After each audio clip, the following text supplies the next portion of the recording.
처장님, 법원행정처장님, 저번 예. 금요일 질의 때 5급 사무관, 이 계엄사의 5급 사무관 파견 요청에 대해서 12시 50분에 요청을 받으셨고, 예. 간부회의에서 요청에 응할 필요가 없다고 판단하셨다. 그리고 예. 4가지 의문사항이 있다고 말씀하셨죠.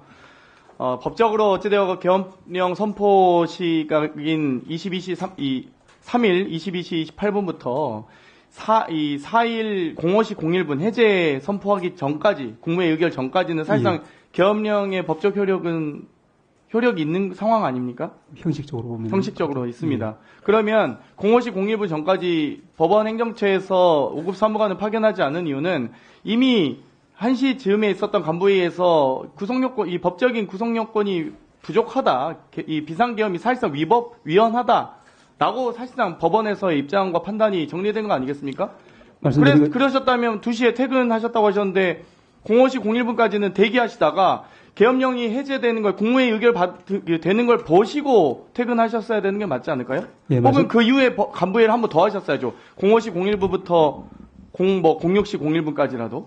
예, 기본적으로는 이제 위원님 말씀에 동일하고요. 다만 그때 말씀드린 것처럼 제가 12시 50분쯤 갔을 때는 이미 국회에서 해제를 위한 이제 그 소집 절차가 진행 중이었고, 거기다가 말씀드린 것처럼 여러 가지 이제 좀 의문점이 있었기 때문에 이런 그러니까 상황. 이제 제가 말씀드리고 싶은 건 법원에서 그 정도 입장을 정리하셨으면 왜 입장을 내지 않았냐는 겁니다. 만에 하나 지금 계엄법에 만약 국회에서 저희가 뭐 1시간 만에 다행히 150명 이상이 모여서 망정이지, 만약 못 모였으면 저도 뭐 담 넘다가 국회의장부터 해서 다 담 넘었잖아요. 저는 나중에 경찰청장 오면 당연히 묻겠지만, 만약 저희가 이 해제 결의안을 통과 못 시켰으면 법원은 어떻게 했어야 됩니까? 예, 거기 법원행정처장님 계엄사령관이 지휘하게 돼 있잖아요. 계엄법에. 예. 처장님 그럼 계엄사령관 육군참모총장 지휘 받으셨어야 됩니다. 받으셨을 겁니까? 예, 그런 상황이 이러지 않도록 국회에서 적절한 조치를 취해 주기 위해서. 국회가 못 했으면요. 국회가 그래서 계엄법에서 최소한 국회는 침탈하지 못하도록 막아놓은 거 아니겠습니까? 그렇습니다. 근데 헌재도 가만히 있고 대법원도 가만히 있고 그냥 국회만 다 바라보고 있었잖아요.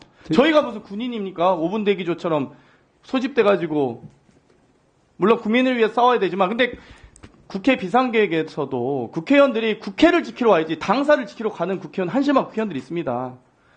탄핵소추안 참여도 못하고. 아무튼 저는 법원 행정처가 이런 사태가 있을 때 최소한 삼권 분립에, 그리고 대한민국 법치의 최후의 보루 아니겠습니까? 그럼 얘기해 주셔야죠. 국회만 바라보고 있으면 어떻게 하십니까?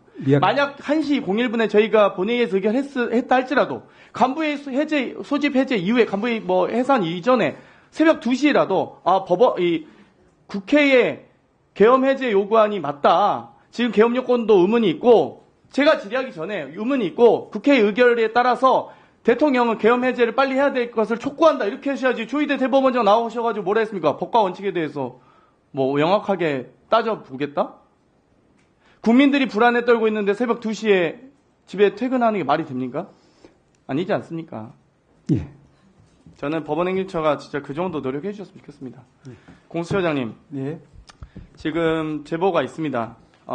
윤석열 대통령이 만에 하나 국군병원에서 뇌진단을 받고, 만약 국군병원에서 어떤 판정을 내릴지 모르겠지만 심신미약 판정을 받는다라고 하면 내란죄에 대한 형 감경 사유가 됩니까?